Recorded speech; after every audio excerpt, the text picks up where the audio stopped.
Bruxelles.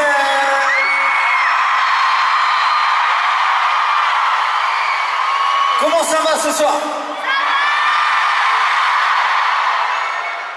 À vous entendre, j'ai l'impression que vous êtes venus passer une bonne soirée comme d'habitude à Forêt Nationale. Est-ce que vous êtes venus passer une bonne soirée?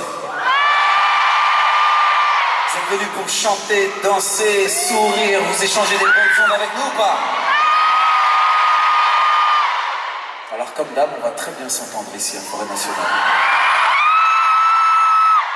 Laissez-moi vous souhaiter, pour ceux qui ne sont pas encore venus, est-ce qu'il y en a qui sont déjà venus sur Maïmoto? Pardon. Eh bien laissez-moi vous souhaiter la bienvenue encore une fois et la bienvenue pour la toute première fois pour les autres. Merci du fond du cœur d'être venus aussi nombreux ce soir pour cette troisième représentation du Maïmoto ici à Bruxelles. Merci pour votre soutien. Merci encore une fois d'avoir fait de cette arena une salle complète ce soir. Merci du fond du cœur les amis.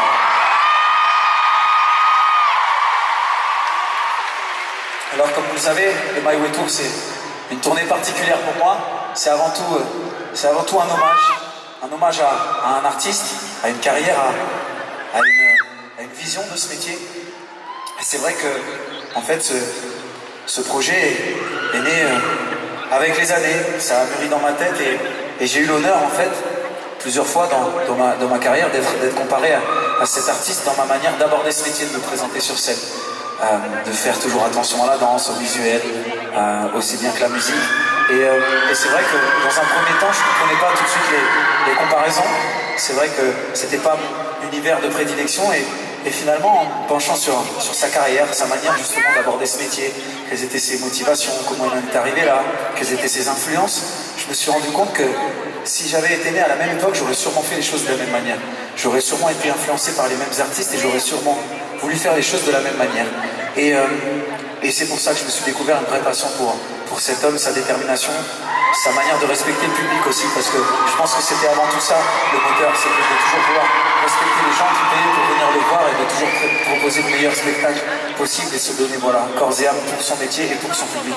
Donc voilà, ce projet c'était tout simplement pour rendre hommage à l'immense trace qu'il a laissée, c'était pour rendre hommage à Monsieur Claude François.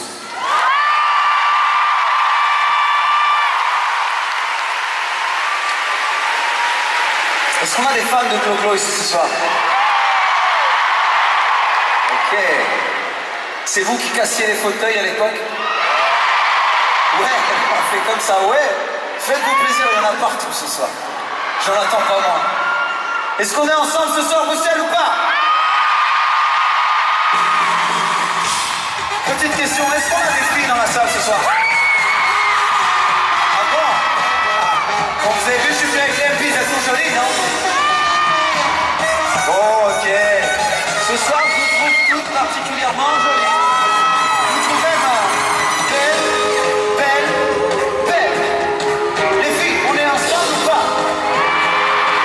Ok, alors, je veux vous voir danser. Je veux vous voir danser, n'importe comment, mais je veux vous voir danser, ouais. Ouais, je veux vous voir danser. Un jour, mon père me dit, fiston, je te vois sortir le soir. Et à ton âge, il y a des choses qu'un garçon doit savoir.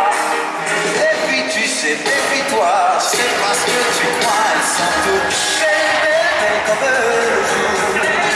Oh, belles comme l'amour.